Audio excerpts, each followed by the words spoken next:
Gentlemen, as always, I want to keep these videos as real as possible, and as a result of that, I want to start today's video by talking about the very lesson I was thinking of beforehand happening right now. It is okay for you to make mistakes. I have found, whilst I've been setting this video up, that I've been making mistakes with the camera, with my vocalising, with all sorts of stuff. And it's very easy to find yourself getting into this state where you refuse to afford yourself the privilege of making a mistake. If you make a mistake or you do something you wish you didn't do, you immediately denigrate yourself and feel as though this is somehow speaking for you on a broader scale. This is the person that you are. It's very important for us to remember that it's okay to make a mistake. It's okay to do something that doesn't necessarily, you can do something and think, wow, that was silly, that was stupid, I shouldn't have done that, and it not be a reflection of your character at large. You can make a mistake with your work and it be okay. It's very, very important for us to note and remember as we strive towards things and as we just generally navigate life that if you make a mistake and you feel bad about it, it doesn't speak for your character at large. You can do things wrong and get away with it. It doesn't matter as much as we think it does. I think a lesson to tie in here, and really the principle of what I wanted to talk about in today's video, is the fact that as we're striving towards things, we have such a negative voice in our heads. We've got this voice in our heads that pushes us and prompts us constantly to work towards things and to get closer to our goals. And all the time that we're not spent working in that direction, we can encounter this very negative voice. And even whilst we're doing what we should be doing, we can still find this voice that castigates and ridicules. I was thinking about this yesterday as this voice came into my head and plagued my happier thoughts, that when you actually look at the negative voice in your head, when you look at the voice that tells you that you aren't enough, that things that you're doing aren't worth doing, or just generally putting you down, when you look at that voice and really study what that voice is, it's a totally illogical perspective. I noticed that I was telling myself, what do you think you're doing this podcast? Who are you to have a point to make? What do you think makes you so special to do what you're doing? And it made me realise, I thought, where is this voice coming from? Is there any logic at all based in what it is that I'm hearing? Is there anything that's being said actually coming from a perspective of truth? Or is it just the inherently negative mindset that you tend to be bestowed when you're someone who wants to do good things? I noticed that this voice doesn't come with any evidence. It seems to try and find evidence and try to sort of fabricate a story as to accelerate its own depraved wants and desires. But when you really burrow into the negative voice in your head and actually ask it the question of, why are you doing this? Why is this voice in my head? Why am I having these thoughts that are so negative towards myself? You realise that there's really nothing more to it than it's just sort of a bug of the mind. It comes with the territory, unfortunately, of being someone who wants to improve. And to be honest, I would argue being young, being a teenager, being in your early 20s, I think it just comes with the territory of being someone in that bracket that you have a negative leaning mindset towards yourself that requires work to change. Now, I have to say, this was the first time, and this was a real breakthrough for me, of looking at my negative voice and thinking, I don't have to listen to this. I don't have to look at this voice and think, yeah, you do stand as me, you are me, you're my thoughts. No, it's a perspective of mine that is totally out of line with reality. And as a result, I'm not obliged to take that on, and nor are you. When you have the voice in your head that tells you maybe you're not strong enough to go into a fight gym, or you're not smart enough to make your own podcast, or who are you to think that your business is going to work, begin to question how much truth there is in that. I found Alex Hormozy said something fantastic about having an undeniable stack of proof that you are who you say you are.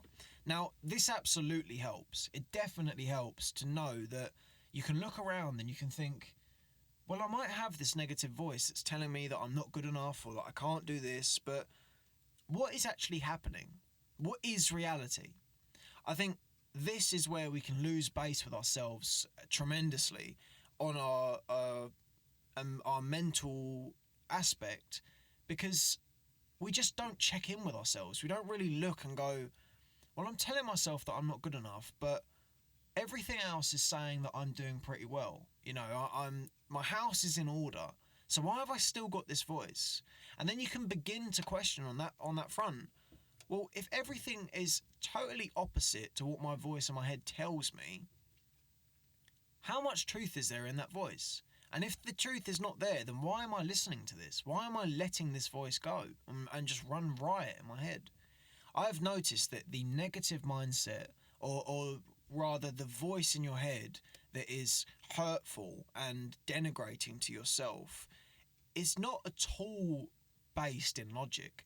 And when you confront it with that and really pose the question of, is any of this true? You can then begin to move on to thinking, well, if this isn't true and this isn't actually the way things are, this is just an unfortunate bug of the mind, do I have control here to change? Yes. I would say having a grasp now of looking and going, do you know what? This voice is just, for whatever reason, hell-bent on making me feel bad, and it's never going to make me feel good. Once I've understood that, and I say once I've understood that because it was essentially a revelation of last night. Once you realise that, you think, I don't have to listen to this. You know, I can, and I have the power as well to not listen to it. I have the power now to look and go, well, this voice might be telling me that I'm not up to the scratch for this, or that I'm not good enough to do that. But is it actually true? Do I want to listen to this advice, or is it just a voice in my head that is never ever going to say the right thing? And that's a critical part of this as well. Is this isn't a constructively critiquing voice. This is not a voice in your head that says, you know what, Tom, or you know what, you know what, insert your name. You might not be the best at this, but there's something else that you're good at. It's not that voice. It is not a loving voice at all. It is a voice that will ridicule and castigate. And I think we pander to this voice a lot. I think we find ourselves sort of becoming more related to this voice than another one. And as a result, we sort of stand up for it. We refuse to let it go away. You know, we will excuse as to why we're making these poor decisions, or we will explain our pandering to our weaknesses, because we sort of identify with this weaker part of us. Because in a sort of backward way, the part of us that is weaker on the front of telling us all of these horrible things about ourselves is the part of us that is stronger, because it's such a prevalent force. It's so difficult to dispel this feeling of negativity that we have inbuilt into us. I was listening to a podcast with Chris Williamson yesterday, and Chris Williamson, I have to say, I shall shout this from the rooftops for the duration of my lifetime. Chris Williamson is a fantastic person, and if you don't listen to Chris Williamson, please do. And he was making a point of the fact that it's just, you can't seem to get away from this negative voice, but you can't run with the voice as well. You can't just let this voice be the one that guides you through your days. It can't be the voice that stands in front of everything else when you're working towards all of these prestigious, positive, progressive goals. I think it's so important to find this understanding of, it's not always the way that you think it is. Just because you've told yourself that something is the case, just because you think that it's you aren't good enough to do something, or that you haven't done enough work towards something, even when you've burnt yourself out and you're still sitting there thinking, I don't know if I've done enough. It's important to note that we seem to have a very illogical voice built into our heads. Now, the beauty to come with this is there is a logical voice to be found. There is one to cultivate within ourselves when we come to an understanding of things like this, that for whatever reason the mind is just negatively leaning. I would argue, I don't actually know my facts on this, but potentially there's an evolutionary element to this of, if you perceive something that is ambivalent as negative, you're more likely to avoid a concern than if you deem it as a positive. So, if to put it into layman's terms, if you don't know what a lion is and you walk towards a lion thinking, oh, this is just a lion, then you're going to get eaten. If you walk towards a lion and you think, I don't know what this is, so I'm not going to carry on walking towards it, then you're probably not going to get eaten. I think the running thread of today's video that I really want to make a point of is becoming your own friend and being comfortable with yourself. I think spending all of this time working towards things seems to sort of inherently bring with it a feeling of dissatisfaction and a feeling of hurt toward oneself. And I cannot stress enough that this is not right. It's par for the course, and it's something that we have to overcome. But it's not normal. It's not the way that we should be talking to ourselves. And the beauty to come of that is we don't have to carry on thinking this way.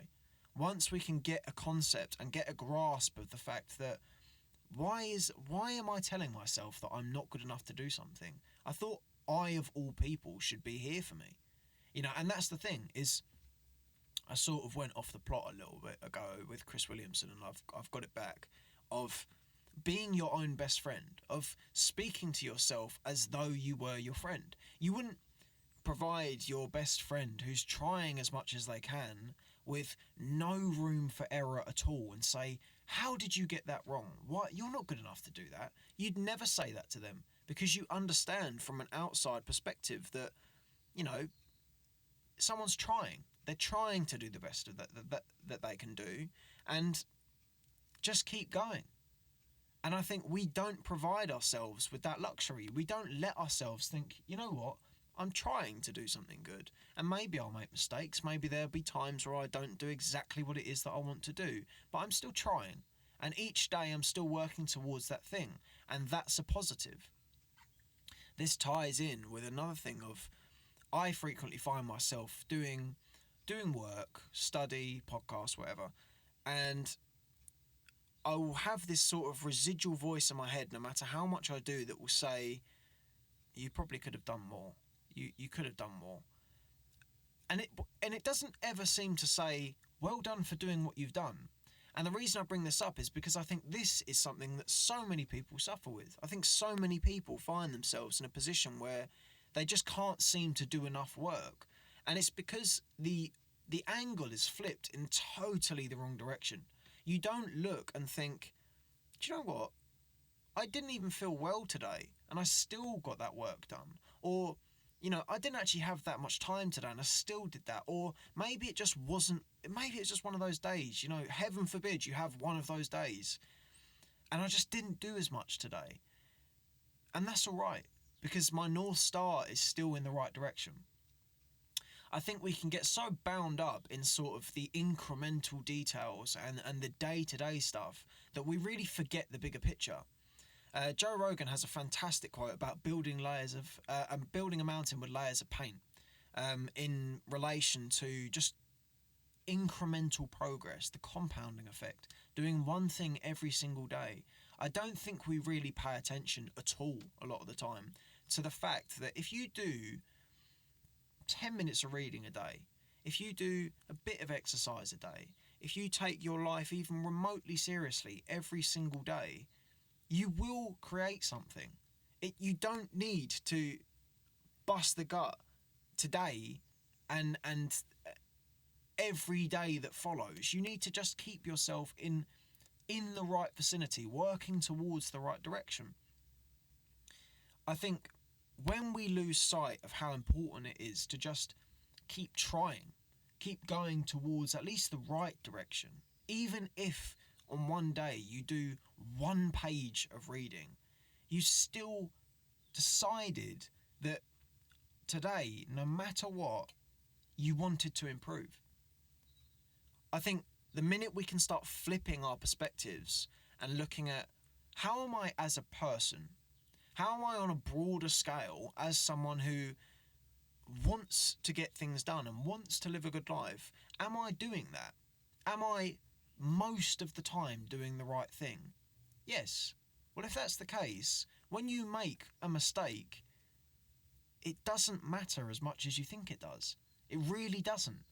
I catastrophize so much over this. I'll make one error and I'll seem to think that this colours my experience. This is now the person that I am. I've made one mistake and I'm condemned to such existence. And people do this all the time, where you can't look and go, you can't separate things. It's either this is the way you are or this is the way you are. And when it's a negative thing, you make one mistake, you think, oh, that is the person that I am. It's not the case. You can do something, you can go out on a night and make a silly error, or you can relapse on relapse is the wrong word. You can eat some shit food and it not be that much of a problem. If you do it infrequently, it doesn't mean that you're someone who's all of a sudden going to turn fucking obese. I think we catastrophize so much when it comes to improvement that one mistake is the be all. It's the beginning of the end, and it's not the case. The key lesson that I want everyone to take away from this is, so long as you decide that you're going to try, you're going to go in the right direction, you're going to try and get something done, you're going to work towards being a better person, and that can be whatever you want it to be. That doesn't have to be exactly what it is that has been outlined by society. That could be anything. I think it's truly important, just on that topic. I'm making a podcast about this tomorrow, so we're going to talk more about it. It's critically important, whilst you choose to improve, that you make sure you improve as a person. You don't just improve on a monetary scale or on an academic scale. You improve in your loyalty. You improve in your kindness. You improve in your ability to make people feel nice. You improve as a person. Keep that as your North Star. And I think that's me good. So gentlemen, ladies, gentlemen, I'm still trying to find an intro that works because I want to include everyone on that. Thank you very much.